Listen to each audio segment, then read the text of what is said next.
बाबा जी और हुजूर जी की प्यारी सात संगत जी। राधा स्वामी जी संगत जी एक विदेशी बीवी, जो कि एक सत्संगी नहीं है, उसके बयान से पूरे डेरे में हड़कंप मच गया है। इस बीवी ने ब्यास, डेरे और बाबा जी के ऐसे राज उजागर किए हैं कि हर कोई हैरान है। इसने बताया कि कैसे और किस लिए इसको ब्यास बुलाया गया, और फिर वहां ब्यास में उसके साथ क्या क्या हुआ। ऐसी ऐसी बातें इस बीवी ने बताई कि जब आप सुनेंगे तो आप भी हैरान रह जाएंगे। शुरुआत करने से पहले हमारी संगत जी से एक ही विनती है कि एक बार प्रेम से कमेंट में राधा स्वामी जरूर लिख दीजिए। संगत जी, इस बीवी ने खुद अपनी जुबानी, अपने मुंह से अपनी आप बीती संगत को बताई थी। उसने बताया कि मैं इंग्लैंड की रहने वाली हूं। भारत से मेरा कभी दूर दूर तक कोई संबंध नहीं रहा। न मैंने कभी भारत की यात्रा की थी, न ही मैंने पहले कभी ब्याज डेरे या बाबा जी का नाम तक सुना था। मेरा जन्म इंग्लैंड के ही एक शहर लिवरपूल में हुआ, और वहीं मेरी छोटी सी दुनिया सिमटी हुई थी। मेरी एक बेटी है जिसकी शादी हो चुकी है, और वह अब अपने ससुराल में बस चुकी है। मैं खुद अकेली बेहद साधारण और शांत जीवन जी रही थी। गुजारे के लिए मैंने फूलों की एक छोटी सी दुकान खोल रखी थी, जो एक बड़े शॉपिंग मॉल के ठीक बाहर थी। उसी दुकान से मेरी रोजमर्रा की जिंदगी आराम से चल जाती थी। मेरे पति भारतीय मूल के थे, लेकिन उनका जन्म भी इंग्लैंड के लिवरपूल में ही हुआ था। उनके सारे रिश्तेदार भी यहीं इंग्लैंड में रहते थे। हैरानी की बात यह थी कि उनके परिवार के लगभग सभी लोग बाबा जी से जुड़े हुए थे और उन्हें सच्चे मन से मानते थे। एक बार उन रिश्तेदारों ने भारत जाने की योजना बनाई। मेरे पति ने सहज ही पूछ लिया, तुम सब भारत क्यों जा रहे हो? वहां तो अब हमारा कोई अपना भी नहीं रहता। इस पर उन्होंने जवाब दिया, हम डेरा ब्यास जा रहे हैं, बाबा जी के दर्शन करने और उनका सत्संग सुनने।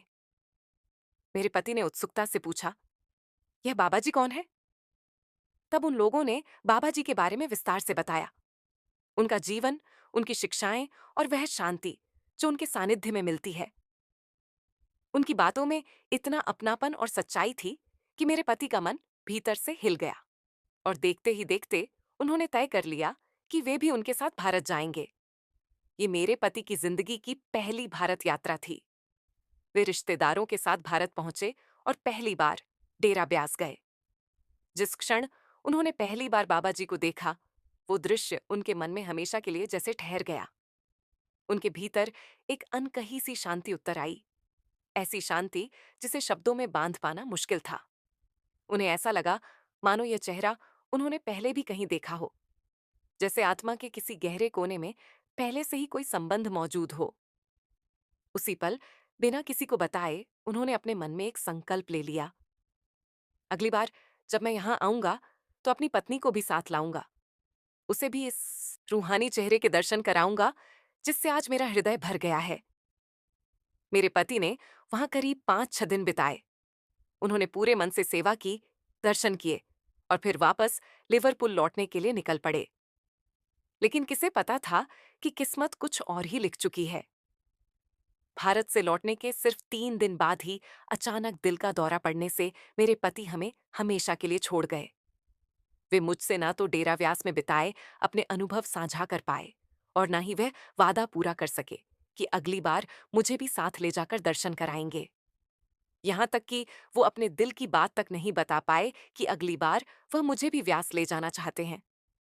मेरे लिए तो बस यही सच था कि वे भारत गए थे, लेकिन क्यों गए थे, किससे मिले, क्या देखा, क्या सुना, ये सब मेरे लिए एक अनसूझा रहस्य बनकर रह गया। उन 3 दिनों में उन्होंने एक आध बार वहां की बातें मुझे बताने की कोशिश जरूर की थी, मगर हर बार या तो कोई फोन आ जाता या कोई जरूरी काम बीच में आ खड़ा होता और बात अधूरी ही रह जाती।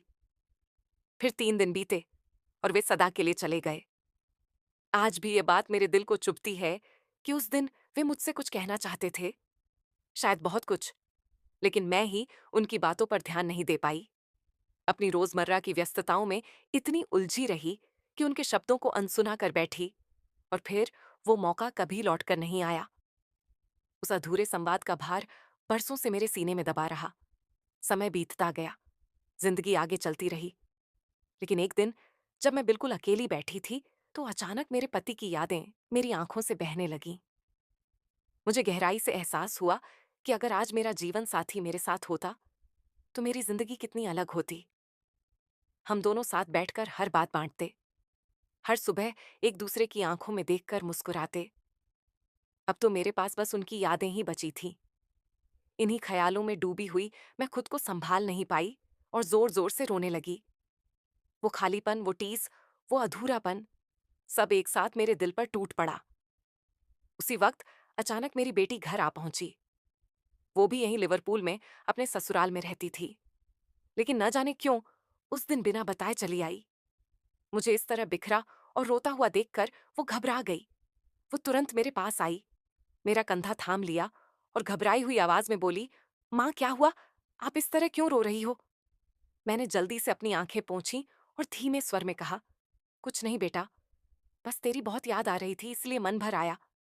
फिर खुद को संभालते हुए मैं हल्की मुस्कान के साथ बोली, देख मालिक ने मेरी बात सुन ली और तुझे मेरे पास भेज दिया। लेकिन मेरी बेटी सब समझ रही थी। माँ की आंखों में छुपा दर्द एक बेटी से कभी छिप नहीं पाता। वह बिना कुछ कहे ही पढ़ लेती है कि बात सिर्फ यादों की नहीं, दिल के किसी गहरे घाव की है। उस दिन जब उसने मुझे इस तरह टूटी हुई और अकेलेपन से जूझते देखा, तो वह प्यार से मुस्कुराई और बोली, माँ, आप इतनी फिक्र क्यों करती हो?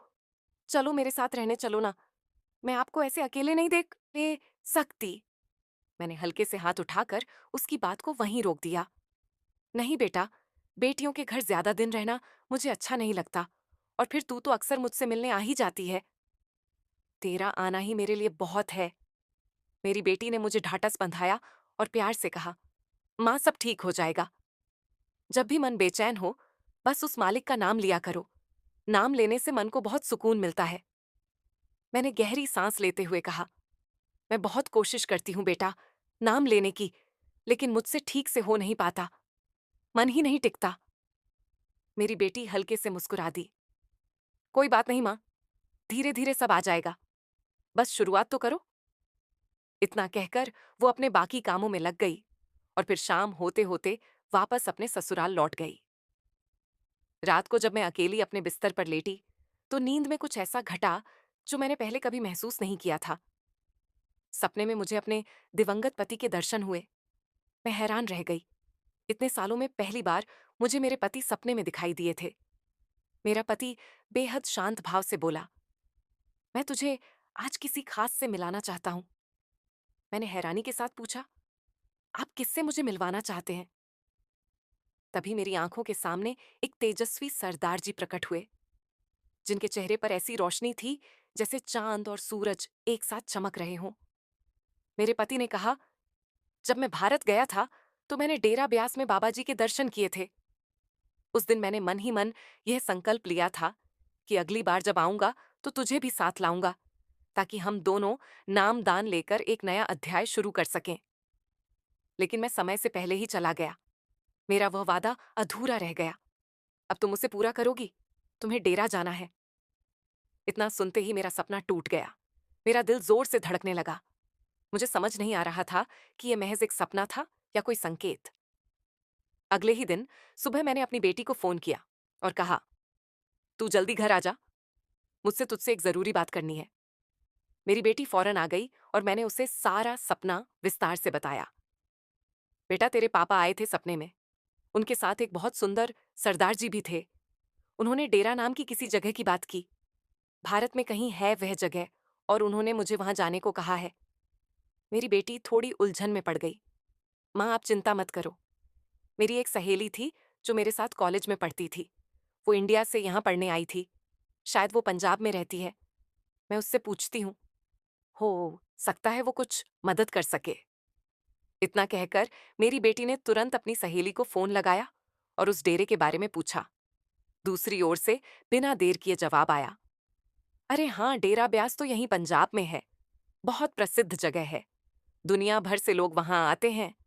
वो एक पवित्र आध्यात्मिक स्थल है, जहां एक महान संत का वास है। जिसे भी सच्चे मन से तलाश होती है, वो किसी ना किसी तरह वहां पहुंच ही जाता है। सहेली से पूरी जानकारी लेकर मेरी बेटी ने मुझे सब विस्तार से समझाया और बोली, माँ, अब आप निश्चिंत रहो, वो डेरा इंडिया के पंजाब में ही है। कुछ ही दिनों बाद मेरी बेटी ने मेरे लिए भारत जाने की टिकट भी बुक कर दी। जब रवाना होने का समय आया, तो उसने मुस्कुराते हुए कहा, माँ, वहां पहुंचकर होटल बुक कर लेना। मैं जल्दी जल्दी में ठीक से देख नहीं पाई। आप आराम से देख लेना। मैंने उसे तसल्ली देते हुए कहा, हाँ बेटा, कोई जल्दी नहीं है। पहले डेरा जाऊंगी, सब देखूंगी, फिर हालात के हिसाब से ठहरने का इंतजाम कर लूंगी। जब मैं पंजाब के अमृतसर एयरपोर्ट पहुंची और टैक्सी स्टैंड से एक टैक्सी ली, तो ड्राइवर से कहा, मुझे डेरा ब्यास जाना है। ड्राइवर ने शीशे से मेरी ओर देखा, हल्के से मुस्कुराया और बोला, बीबी जी, आप बिल्कुल फिक्र मत करो। मैं आपको सही सलामत डेरा पहुंचा दूंगा। असल में मैं खुद डेरा का एक छोटा सा सेवादार हूं, और सच कहूं तो बाबा जी ने ही मुझे भेजा है आपको लेने के लिए। ड्राइवर ने आगे बात बढ़ाते हुए कहा, हमें पहले से ही सूचना थी कि लिवरपूल से एक बीबी जी आने वाली हैं। बाबा जी ने बताया था कि एक बीवी इंग्लैंड से यहाँ आएगी, उसको एयरपोर्ट से लेकर आना है। ये सुनते ही मैं भीतर तक चौंक गई। मेरी आंखों में हैरानी साफ झलकने लगी। मैं खुद को रोक नहीं पाई और तुरंत बोल उठी, लेकिन मैं तो जिंदगी में पहली बार इंडिया आई हूं। न मैंने कभी आपके बाबा जी को देखा है, न कभी उनसे मुलाकात हुई है। फिर उन्हें कैसे पता चला कि मैं आने वाली हूं? ड्राइवर ने बड़े ही शांत और सहज स्वर में जवाब दिया, बीवी जी बाबा जी सब जानते हैं। वे सिर्फ एक संत नहीं हैं, वे मालिक के स्वरूप हैं। उनका जुड़ाव उस कुल मालिक से है जो हर आत्मा की हर चाल से वाकिफ है। आप उन्हें जाने या ना जाने, लेकिन वे आपको पहले से पहचानते हैं। उस सेवादार की बात सुनकर मेरे मन के भीतर सवालों का सैलाब उमड़ पड़ा। एक के बाद एक अनगिनत प्रश्न मेरे दिमाग में घूमने लगे। बाबा जी मुझे कैसे जानते हैं? मैंने तो कभी उनका नाम तक नहीं लिया। फिर यह सब कैसे संभव है? इन्हीं उलझे हुए विचारों में मैं इतनी खो गई कि मुझे पता ही नहीं चला कि हम कब डेरे के मुख्य द्वार तक पहुंच गए। वहां एक और सेवादार खड़ा था। उसने आगे बढ़कर बड़े आदर से कहा, बीबी जी अपना सामान मुझे दे दीजिए, मैं आपको आपके कमरे तक पहुंचा देता हूं। बाबा जी ने पहले ही कह दिया था कि आप 1 महीने तक यहीं रुकेंगी। आपके रहने का सारा इंतजाम कर दिया गया है। उस पल मैं पूरी तरह स्तब्ध रह गई। मेरे लिए यह समझ पाना बेहद मुश्किल हो रहा था कि यह सब हो कैसे सकता है। अब तो मेरे मन में एक अजीब सा भय भी जन्म लेने लगा। कहीं मैं अनजाने में किसी ऐसी जगह तो नहीं आ गई जहां की सच्चाई मेरी समझ से परे है। डेरे के अंदर दाखिल होने के बाद मेरी नजरें लगातार डेरे की सड़कों, इमारतों, साफ सफाई को देख रही थी। हर चीज बेहद साफ सुथरी, व्यवस्थित और अनुशासन में बंधी हुई थी। देखने में सब कुछ सुंदर और शांत था, लेकिन मेरे भीतर सवालों का तूफान थम नहीं रहा था। मुझे एक कमरा अलॉट कर दिया गया और मेरी देखरेख के लिए एक सेवादार बहन को नियुक्त कर दिया गया। थोड़ी देर बाद मैंने उससे संकोच के साथ कहा, मैं आपके बाबा जी से मिलना चाहती हूँ। क्या उनसे मिल पाना संभव है? उस सेवादार बहन ने बड़े ही विनम्र स्वर में उत्तर दिया, बीवी जी आप लंबी यात्रा से आई हैं, थकान जरूर होगी। पहले थोड़ा विश्राम कर लीजिए। शाम को मैं आपको बाबा जी के दर्शन के लिए ले चलूंगी। तब तक आप आराम कीजिए। मैं आपके खाने पीने का पूरा इंतजाम कर देती हूँ। अगर किसी चीज की जरूरत पड़े तो बेहिचक बताइएगा। उसका यह अपनापन और व्यवस्था देखकर मैं चुप रह गई। एक ओर दिल में गहरी बेचैनी थी, तो दूसरी ओर भीतर कहीं एक अनजानी शांति भी उतरने लगी थी। ऐसा लग रहा था जैसे कोई बड़ा मोड़ मेरे जीवन में आने वाला हो। कुछ समय बाद वही सेवादार बहन भोजन की थाली लेकर मेरे पास आई, और जो बात मुझे सबसे ज्यादा चौंका गई वो यह थी कि उस ट्रे में रखी हर चीज मेरी पसंद की थी। मैं हैरानी से उसकी ओर देखने लगी और पूछ बैठी, ये सब मेरे लिए लाए हो? मुझे तो ये सारी चीजें बहुत पसंद है। सेवादार बहन हल्के से मुस्कुराई और बोली, हाँ बीबी जी, बाबा जी ने ही कहा था कि आपको यही परोसा जाए। उन्होंने पहले से बता दिया था कि आपको यही सब अच्छा लगता है। ये सुनते ही मेरी आंखें भर आईं, गला रंध गया और आवाज कांपने लगी। मैंने मुश्किल से कहा, मैं तो कभी आपके बाबा जी से मिली भी नहीं, फिर उन्हें मेरे बारे में इतना सब कुछ कैसे मालूम है? इतना कहते ही मैं वहीं बैठी फूट फूट कर रोने लगी। आंसू बिना रुके बहने लगे। मुझे यकीन ही नहीं हो रहा था कि इस दुनिया में कोई ऐसा भी हो सकता है जो मेरे लिए पूरी तरह अजनबी होते हुए भी मुझे मुझसे ज्यादा जानता हो। उस एहसास ने मेरे दिल में बाबा जी से मिलने की चाह को और गहरा कर दिया। शाम ढल चुकी थी। तभी वही सेवादार बहन दोबारा कमरे में आई और बोली, बीवी जी, बाबा जी ने आपको बुलाया है। ये सुनते ही मेरे अंदर एक अजीब सी हलचल मच गई। दिल जोर जोर से धड़कने लगा। अब वो पल आ गया था जब मैं उनसे आमने सामने मिलने वाली थी। सेवादार बहन मुझे बाबा जी की कोठी की ओर ले चली। जैसे ही मैं भीतर पहुंची, सामने बाबा जी विराजमान थे। मेरी नजर उन पर पड़ते ही मैं जैसे पत्थर की हो गई। उसी क्षण मेरी आंखों के सामने वही दृश्य चमक उठा जो मैंने अपने सपने में देखा था। हैरानी और भावुकता से मेरे मुंह से निकल पड़ा, अरे आप तो वही हैं, वही सुंदर सरदार जी जो मेरे पति के साथ मेरे सपने में आए थे। इतना कहते ही मैं अपने आंसुओं को रोक नहीं पाई और फूट फूट कर रो पड़ी। बाबा जी ने हल्की मुस्कान के साथ कहा, बेटा क्या हुआ, ऐसे क्यों रो रही हो? हमारी शक्ल इतनी भी डरावनी नहीं है। मैंने जल्दी से अपनी आंखें पछी और कांपती आवाज में बोली, नहीं बाबा जी, बात ऐसी नहीं है। बस मैं बहुत भावुक हो गई हूं। मेरे पति, जिनसे वह मुझे सपने में मिलवाना चाहते थे, वो आप ही थे। लेकिन बाबा जी, मुझे समझ नहीं आता कि वे आपको ही क्यों दिखा रहे थे। इसके पीछे क्या कारण था? बाबा जी ने मुझ पर स्नेह भरी दृष्टि डाली और शांत स्वर ने बोले, बेटा, जो भी इस संसार में आता है, उसे एक दिन लौटना ही होता है। जब तुम्हारे पति का समय नजदीक आया, तो उनके मन में यह बात बार बार उठ रही थी कि वे दोबारा यहां आकर मुझसे नहीं मिल पाएंगे। लेकिन उन्होंने मन ही मन एक अरदास की थी कि उनकी पत्नी को यहां डेरा बुलाकर नामदान अवश्य दिया जाए। यही उनकी आखिरी इच्छा थी। उसी इच्छा को पूरा करने के लिए तुम्हें यह सब दिखाया गया। इसलिए वे तुम्हारे सपनों में आए, ताकि तुम उनके अधूरे वादे को पूरा कर सको। मेरी आंखों से एक बार फिर आंसू बहने लगे। भर्राई हुई आवाज में मैंने कहा, बाबा जी, अब मुझे सब समझ में आने लगा है। आप सच में उस मालिक का ही रूप हैं। आप मेरे बारे में वह सब जानते थे जो मैंने कभी किसी से नहीं कहा। मैंने किसी को यह तक नहीं बताया था कि मैं पूरे 1 महीने यहाँ रुकने वाली हूँ। ना मैंने कोई होटल बुक कराया था, ना ये बताया था कि मेरी फ्लाइट किस दिन और किस समय उतरेगी। फिर भी आपने सब कुछ पहले से जान लिया और मेरे लिए एयरपोर्ट पर एक सेवादार तक भेज दिया। बाबा जी हल्के से मुस्कुराए और बड़े सहज भाव से बोले, अपनी बेटी की फिक्र तो बाप ही करता है ना।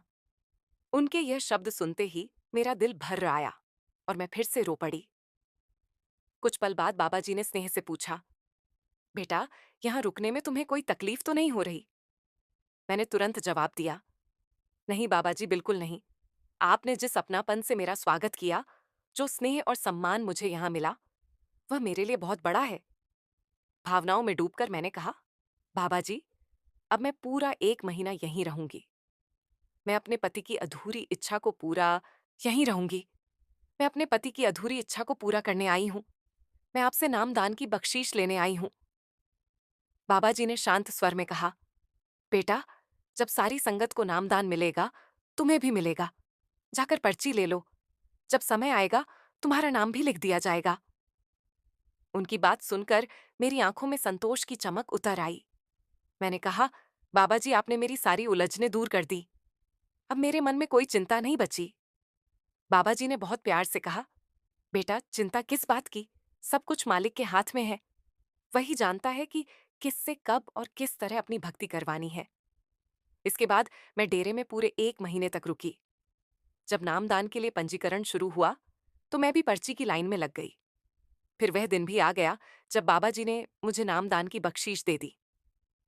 उस दिन के बाद मेरी जिंदगी पूरी तरह बदल गई। भीतर एक नई शांति, एक नया उजाला उतर आया।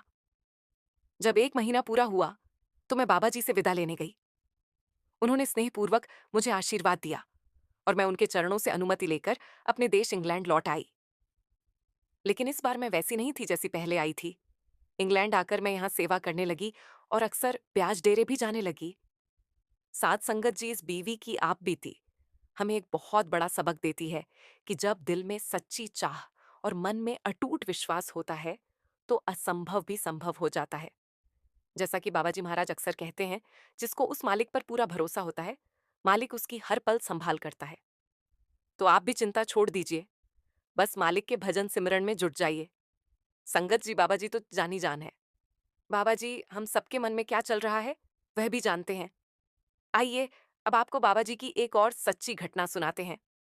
साध संगत जी, उस समय पूरे डेरे में अफरा तफरी मच गई जब एक तांत्रिक जबरदस्ती डेरे के भीतर घुस आया और वहां हंगामा करने लगा। वह अपनी नकारात्मक और डर पैदा करने वाली शक्तियों के सहारे सेवादारों को भयभीत करने की कोशिश करने लगा। जब इस घटना की सूचना बाबा जी तक पहुंची, तो बाबा जी ने उस तांत्रिक को ऐसा सबक सिखाया कि वह अपना गांव तक छोड़कर भागने पर मजबूर हो गया। इस पूरी घटना को विस्तार से सुनने से पहले हम आप सभी संगत से विनम्र निवेदन करते हैं कि हमारे चैनल को सब्सक्राइब करके हमें अपना सहयोग दें और नीचे एक स्नेह भरा सा कमेंट जरूर करें। अब साथ संगत जी, जिस तांत्रिक की हम बात कर रहे हैं, वह डेरे से लगभग 10 मील दूर एक गांव में रहता था। अपनी कथित शक्तियों के कारण उसने गांव वालों के मन में ऐसा डर बिठा रखा था कि लगभग पूरा गांव उसे मानने लगा था।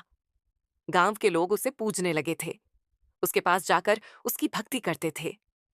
लेकिन पूरे गांव में एक ही ऐसी स्त्री थी जो उसके आगे कभी नहीं झुकी। वो स्त्री एक सच्ची सत्संगी थी और उसने बाबा जी से नामदान ले रखा था। उसके पति का मन हालांकि तांत्रिक की ओर अधिक झुकता था और वह अक्सर उसके पास जाया करता था, लेकिन वह सत्संगी स्त्री कभी उसके दरवाजे तक नहीं गई। यही बात उस तांत्रिक को भीतर ही भीतर खाई जा रही थी, क्योंकि वह चाहता था कि पूरा गांव उससे डरे और उसी को सर्वे सर्वा माने। तांत्रिक बार बार उस स्त्री के पति से कहता, अपनी पत्नी को समझा दो कि वह डेरे वाले बाबा के पीछे भागना छोड़ दे, वहां से उसे कुछ नहीं मिलने वाला। तुम पहले भी गरीब थे और आज भी वैसे ही हो। अगर तुम लोग मेरी सेवा करोगे, मेरी भक्ति करोगे, तो मैं तुम्हारी गरीबी मिटा दूंगा और तुम्हारे हालात बदल दूंगा। इन बातों में आकर वह आदमी अपनी पत्नी से रोज झगड़ने लगा। वो उस पर दबाव डालता, ताने देता, लेकिन इन सबके बावजूद वह सत्संगी स्त्री अपने मार्ग से कभी नहीं डिग्गी। उसने डेरे जाना नहीं छोड़ा और ना ही अपनी आस्था को कमजोर पड़ने दिया। भंडारे के दिनों में तांत्रिक देखता था कि डेरे की ओर हजारों लाखों की संख्या में लोग जा रहे हैं, जबकि उसके पास सिर्फ उसके गांव के कुछ गिने चुने लोग ही आते हैं। यह दृश्य उसे भीतर से जला देता था और उसका क्रोध बढ़ता ही चला जाता था। एक दिन अपने पति की लगातार जिद और दबाव के आगे मजबूर होकर वह सत्संगी स्त्री उसके साथ तांत्रिक के पास चली गई। तांत्रिक ने मौके का फायदा उठाते हुए उसे डराते हुए कहा, अगर तू मेरी भक्ति करेगी तो तेरे पूरे परिवार के दिन बदल दूंगा, लेकिन अगर तूने डेरे जाना बंद नहीं किया तो इससे भी ज्यादा बुरे दिन देखने पड़ेंगे। सत्संगी स्त्री ने बिना डरे सीधे तांत्रिक की आंखों में आंखें डालकर कह दिया, मुझे मेरी गरीबी ही स्वीकार है। कम से कम इन हालातों में मैं अपने सद्गुरु को याद तो कर पाती हूँ। अगर धन दौलत आ गई तो कहीं ऐसा ना हो कि मैं अपने सद्गुरु को ही भूल जाऊं। इसीलिए साधु महाराज, आपसे विनती है कि मुझे ना रोके और अपने काम से काम रखें। इतना कहकर वह वहां से जाने लगी। उसकी बातों से तांत्रिक का अहंकार बुरी तरह आहत हो गया। वो जोर से चिल्लाया, क्या तेरा बाबा मुझसे ज्यादा ताकतवर है? अगर है तो मुझे डेरे ले चल। अगर मैंने तेरे बाबा को अपनी ताकत का रंग ना दिखा दिया तो मेरा नाम भी मत लेना। और अगर तेरा बाबा मुझसे हार गया तो तुझे डेरे जाना छोड़ना होगा और मेरी भक्ति करनी पड़ेगी। सत्संगी स्त्री ने शांत स्वर में कहा, साधु महाराज, अगर आपको मेरे सद्गुरु से इतनी परेशानी है तो आप खुद डेरे चले जाइए, मुझे साथ ले जाने की जरूरत क्या है? ये सुनते ही तांत्रिक गुस्से से आग बबूला हो गया। वो चिल्लाकर बोला, ठीक है, कल सुबह मैं खुद डेरे आऊंगा और वहां अपनी ताकत से कुछ ही पलों में तेरे जैसे भक्तों को अपना बना लिया तो समझ लेना, अगर ऐसा ना कर पाया तो मैं खुद इस गांव गांव को छोड़कर चला जाऊंगा। सत्संगी स्त्री और तांत्रिक के बीच हुई ये है सारी बातचीत गांव के कई लोगों ने सुन ली थी। देखते ही देखते पूरे गांव में चर्चा फैल गई कि तांत्रिक अब डेरे जाकर वहां अपना चमत्कार दिखाने वाला है। तांत्रिक को यह भी डर सताने लगा कि अगर वह डेरे नहीं गया तो गांव वाले उसकी भक्ति करना ही छोड़ देंगे। अगली सुबह वह सीधे डेरे के मुख्य द्वार पर पहुंच गया और ऊंची आवाज में बोला, अपने बाबा को बुलाओ। मैं भी तो देखूं कि मुझसे ज्यादा ताकतवर यहाँ कौन आ गया है। सेवादार तुरंत समझ गए कि यह कोई अहंकार से भरा साधु है। फिर भी मर्यादा बनाए रखते हुए उन्होंने उसे आदरपूर्वक डेरे के भीतर बुलाया और कहा, साधु महाराज, पहले चलकर भोजन कर लीजिए। गुरु घर से कोई भी भूखा नहीं लौटता। इतना कहकर एक सेवादार उसे लंगर घर की ओर ले गया और वहां उसके सामने एक थाली परोस दी। लेकिन तांत्रिक ने वहां भी अपनी शक्तियों का प्रदर्शन शुरू कर दिया। देखते ही देखते उसने लंगर की थाली को ही गायब करने की कोशिश की, ताकि सब पर अपना डर और प्रभाव जमा सके। सेवादार जैसे ही उसकी थाली में लंगर परोसे, वैसे ही तांत्रिक अपनी शक्ति से लंगर गायब कर देता। तांत्रिक बार बार ऐसा करता जा रहा था और लगभग सारा लंगर साधु ने गायब कर दिया। एक सेवादार ने इसकी जानकारी बाबा जी को दी। बाबा जी ने कहा, कोई बात नहीं, वह जैसा कर रहा है आप करने दें। इतना कहते हुए बाबा जी ने अपनी शॉल उतारकर सेवादार के हाथ में दी और कहा, आप लंगर के पतीलों को इस शॉल 2023 से ढक देना। उसके बाद साधु महाराज को उन पतीलों में से लंगर निकाल कर देते रहना और एक बात का ध्यान रखना कि साधु यहां से भूखा ना जाए। उसको तब तक लंगर खिलाना जब तक उसकी भूख ना मिट जाए। सेवादार ने शॉल ली और बिल्कुल वैसा ही किया जैसा बाबा जी ने कहा था। अब जैसे ही तांत्रिक की थाली में फिर से लंगर परोसा गया, तांत्रिक उसको गायब करने के लिए अपनी शक्ति का इस्तेमाल करने लगा। लेकिन अब की बार लंगर गायब ही नहीं हुआ और तांत्रिक को वो लंगर खाना पड़ा। जैसे ही तांत्रिक की थाली खत्म हुई, सेवादारों ने और लंगर डाल दिया। अब तांत्रिक क्या करता? उसको वह भी जबरदस्ती खाना पड़ा। सेवादार लगातार तांत्रिक की थाली में लंगर डाल रहे थे। एक समय के बाद तांत्रिक ने हाथ उठा दिए और कहने लगा, बस अब और नहीं। सेवादारों ने कहा, क्या हुआ महाराज? अभी से थक गए? अभी तो आपको हमारे सदगुरु से मुकाबला भी करना है। इतना सब होते होते तांत्रिक को यह बात साफ समझ में आ गई थी कि इस स्थान के गुरु साधारण नहीं है। डेरे की सीमा में कदम रखते ही उसकी सारी तथाकथित शक्तियां जैसे निष्प्रभावी हो गई थी। अब उसमें ना डर दिखाने की हिम्मत बची थी, ना ही अहंकार। वह चुपचाप अपनी जन्नत से उठा और सेवादारों के सामने हाथ जोड़कर क्षमा मांगने लगा। सेवादारों ने हैरानी से पूछा, आप हमसे माफी क्यों मांग रहे हैं? तांत्रिक ने सिर झुकाकर कहा, मुझ पर घमंड चढ़ गया था।